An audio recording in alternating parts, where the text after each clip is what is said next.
Apa itu Linux? Dan siapa Linus Torvalds? Kenapa saya ada di sini?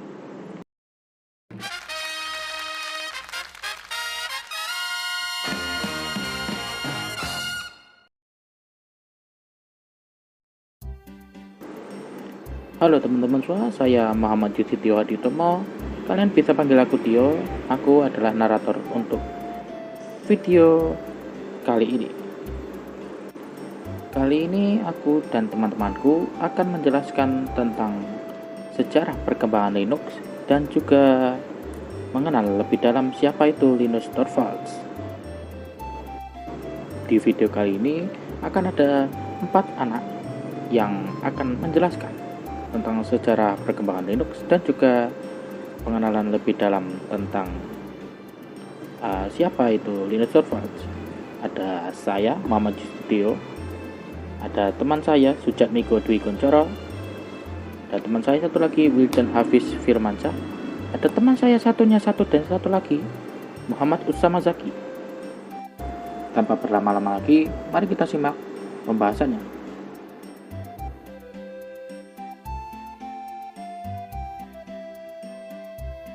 Sejarah Linux dimulai pada tahun 1991 oleh pria kebangsaan Finlandia bernama Linus Torvalds.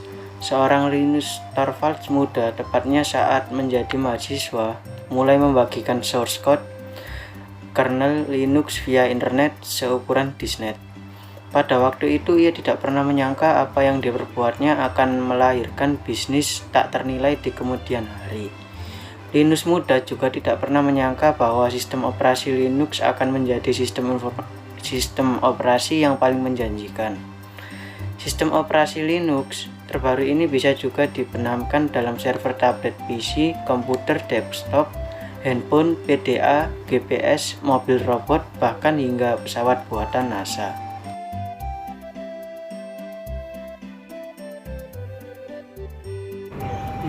Perkenalkan, nama saya Sujatmiko Dwi Kuncoro, NPM 22082010010185. Saya di sini akan menjelaskan tentang sejarah Linux lebih lengkap. Berawal pada tahun 1969, para peneliti dari AT NT-SBEL Laboratories mulai mengimplementasikan sistem operasi Unix. Kemudian hasil eksperimen itu dirilis pertama kali pada 1971 menggunakan bahasa assembly, sebelum kemudian pada 1973 diubah menjadi bahasa C.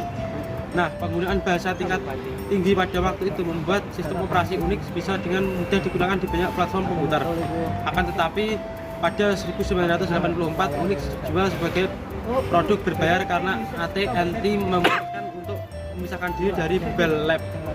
Dimulai awal tahun 1990, program untuk sistem operasi Unix telah berhasil diperbanyak dan mulai dilengkapi, meski elemen seperti kernel masih belum terlengkapi. Karena itulah Linus Torvalds mulai tertarik dengan OS. Jika saja waktu itu sudah ada kernel GNU, tentu dia tidak akan memulai proses pembuatannya. Nah, pada 1991 intinya sejarah Linux dimulai. Jadi Linus sebagai mahasiswa Universitas Helsinki pada waktu itu mulai penasaran dengan sistem operasi, tapi ia frustasi karena lisensi Minix waktu itu cuma bisa diakses untuk kepentingan pendidikan. Karena itulah ia membuat kernel sendiri, yakni Linux. Ia pun mengembangkan Linux di Minix sampai matang. Kemudian Linus mengganti lisensi Minix jadi GNU GPL. Kemudian pengembang terus dilakukan oleh para profesional hingga terjadi integrasi antara Linux kernel dengan komponen GNU. Kolaborasi tersebut menghasilkan sistem operasi gratis yang dapat melakukan fungsinya dengan utuh. Dulunya Linus Torvalds ingin memberi nama kernelnya dengan nama Freak, gabungan dari Freak dan Unix. Bahkan di awal pekerjaannya ia sudah memberi nama Freak beberapa file.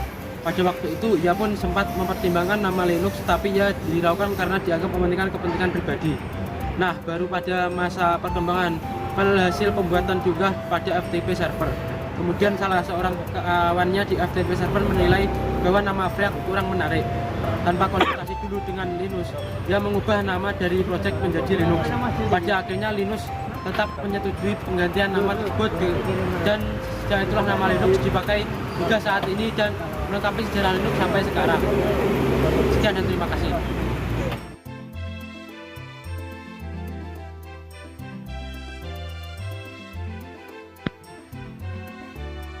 Sejarah perkembangan Linux. Pada periode pengembangan, Linux diterapkan pada lingkungan produksi diawali dengan komunitas. Pada saat itu, organisasi besar seperti NASA sudah mulai memakai komputer dengan sistem operasi Linux dan mengganti mesin mahal mereka. Kemudian, komersialisasi semakin besar saat HP, Hewlett-Packard, IBM, dan Dell mulai memberikan dukungan pada Linux dan meninggalkan dari monopoli Microsoft sebagai pasaran sistem operasi pada waktu itu.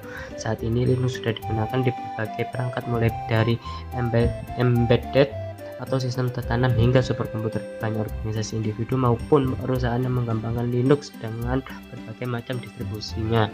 Selain itu, Linux pun juga sudah dipercaya untuk menjadi sistem operasi pemasangan server jika dibandingkan sistem operasi yang lain. Dengan distro, Linux juga semakin ramai di pasaran.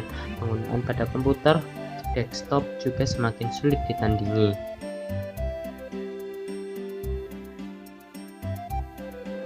Linus Benedict Torvalds atau yang lebih dikenal Linus Torvalds lahir di Helsinki, Finlandia pada 28 Desember 1969. Dia merupakan perintis pengembang Linux. Linux sendiri merupakan sistem informasi yang kini banyak digunakan masyarakat di dunia. Bahkan kode sumber untuk Linux saat ini sudah mencapai 9 miliar baris. Awal keberhasilan Linux berasal saat ia membagikan kode sumber dari sistem informasi yang diciptakannya. Hal ini ia lakukan ketika masih duduk di bangku kuliah. Kode sumber tersebut ia bagikan pada teman-temannya hingga tak disangka yang dilakukannya mendatangkan keberhasilan dan manfaat bagi dunia IT saat ini.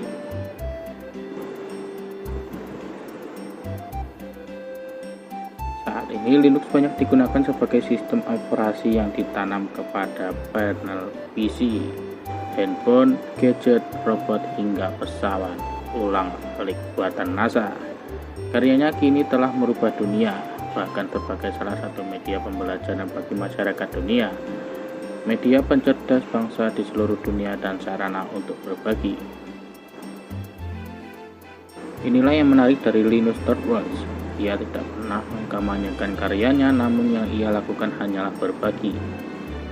Kesederhanaan Linux inilah yang menjadi motivasi kuat bagi para pencinta Linux atau lebih dikenal sebagai Linuxer, hingga setiap kata yang diucapkannya bagaikan sabda dalam dunia komputer, khususnya pencinta open source. Linus termasuk sosok yang sederhana di balik kebesaran karyanya. Ia bahkan hanya mengenakan t-shirt dan sandal sepatu kesayangannya ketika menghadiri suatu konferensi. Tak hanya itu, ia seringkali menyempatkan diri untuk bersepeda menuruni bukit tempat tinggalnya dan menikmati sencakir minuman di pedesaan. Tak hanya sederhana, kebesaran dan ketulusan hati Linus sungguh luar biasa. Hal ini dapat dilihat dari sikapnya ketika menghadapi programmer BSD yang menyerukan bahwa BSD lebih baik dibandingkan Linux.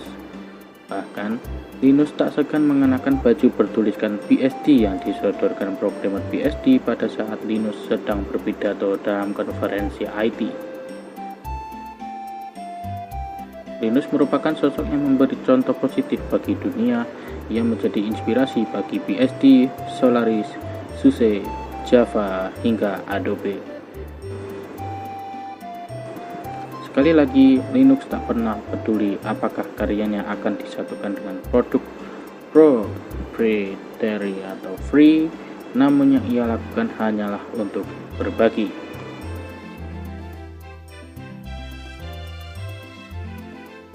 Bagaimana teman-teman? Mudah untuk dimahami bukan? Bukan. Mungkin cukup segini dulu video kali ini, gak dibolehin lama-lama soalnya sama Pak Arista. Jangan lupa klik like, komen, dan juga subscribe agar kami bisa lebih semangat membuat video dan bisa lebih banyak belajar bersama kalian. Terima kasih sudah menonton video ini. We'll see you in the next video. See ya and thank you.